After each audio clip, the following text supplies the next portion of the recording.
What you didn't know about iodine but could save your life. Of all the elements known so far to be essential for human health, iodine is easily the most misunderstood and the most feared. Yet iodine is the safest of all the essential trace elements.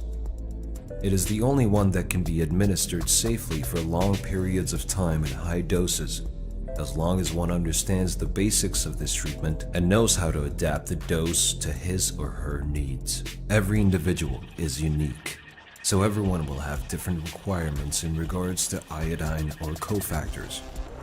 But how much iodine do we really need?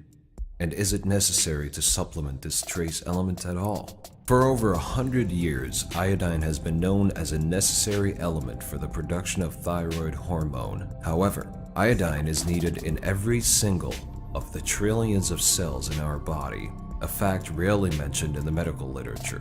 Iodine is necessary in the production of other hormones of the body, for a functioning immune system, and has been shown to be a potent antibacterial, antiparasitic, antiviral, and anti-cancer agent, with no signs of resistance ever observed.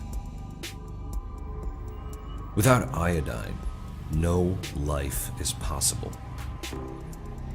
Iodine deficiency can result in mental retardation, goiter, increased child and infant mortality, and infertility.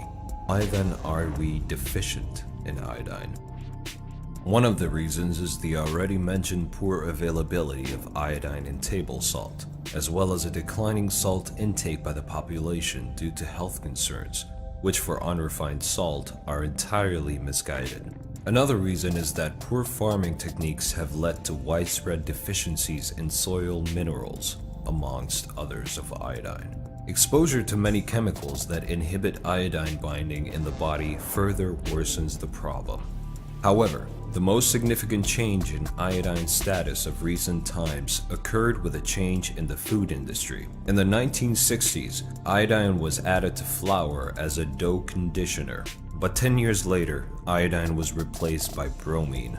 Bromine is another halide, also called halogen, as are iodine, fluoride, chloride, and astatine. This is the periodic table of elements with the group of halides. All halides compete with one another for absorption and receptor binding in the body.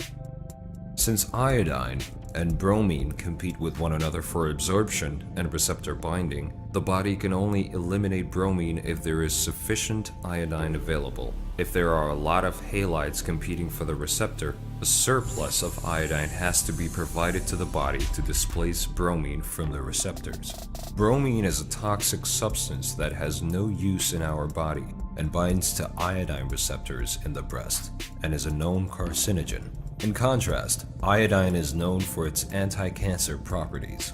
Replacing iodine with bromine and flour made a bad situation worse. Iodine deficiency has accelerated, and it is now being competitively inhibited from binding to its own receptors.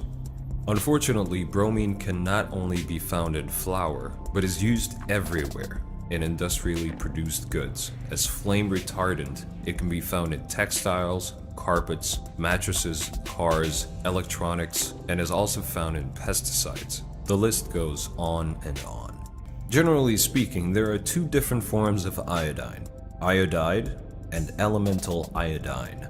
Elemental iodine is not very soluble in water, but a French physician by the name of Jean Lugova found in 1829 that potassium iodide added to water increased the solubility of iodine. He started to treat his patients with Lugol solution 5%, which holds his name to this day.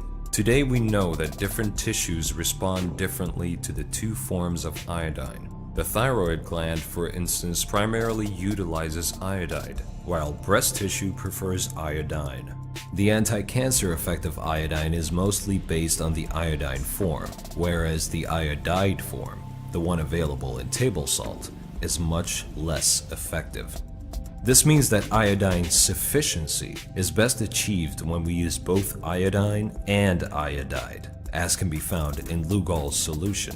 What does iodine exactly do, in our cells. Iodide is transported into the cells via a transport molecule called the sodium iodide symporter, or NIS. After it enters the cell, iodide undergoes two important processes: oxidation and organification. Oxidation occurs through the interaction of hydrogen peroxide, or H2O2, with thyroperoxidase, or TPO, and effectively transforms iodide to iodine. This step is very important for the body's ability to utilize iodide. If the production of hydrogen peroxide used for the oxidation of the iodide is not tightly controlled, it can lead to damage of the thyroid tissue and to the possibility of forming antibodies against thyroperoxidase, a condition called Hashimoto's disease, the most prevalent form of hyperthyroidism or low thyroid function.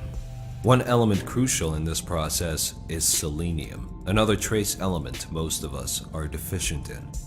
The next step in the utilization of iodine is called organification, which means that iodine becomes part of cholesterol, fats, and proteins.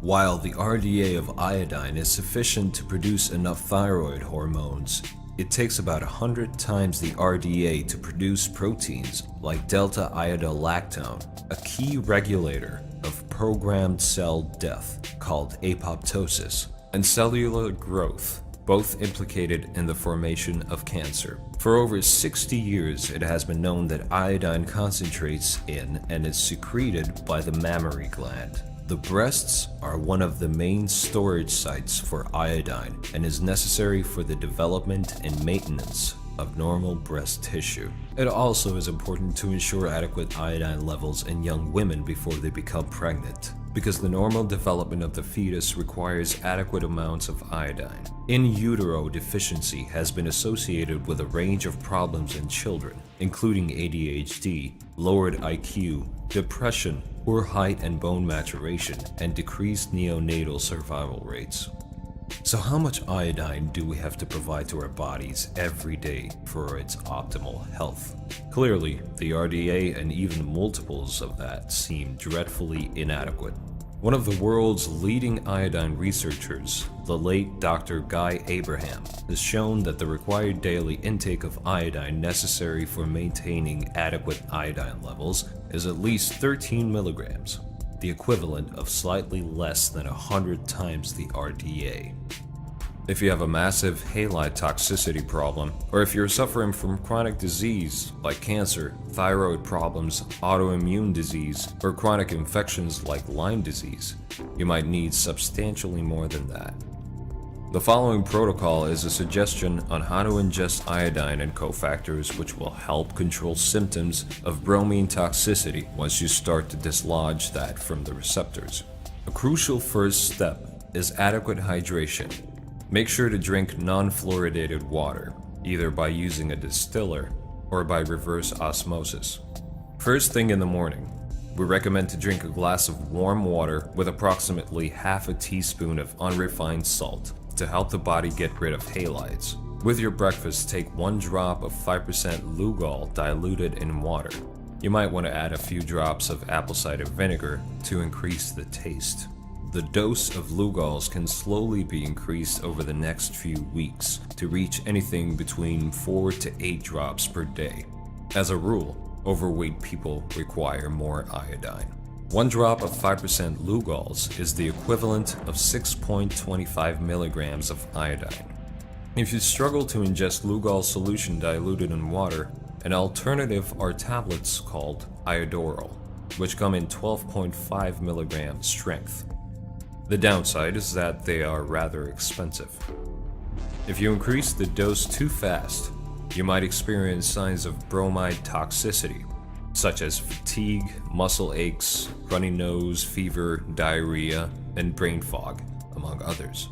If that happens, simply skip the iodine for 2 days and resume ingestion at a lower dose. You will have to titrate the dose to the requirements of your body. If you skip the iodine, be sure to continue all the other measures to help detoxify your body. With the iodine, take selenium. Do not exceed 200 micrograms per day.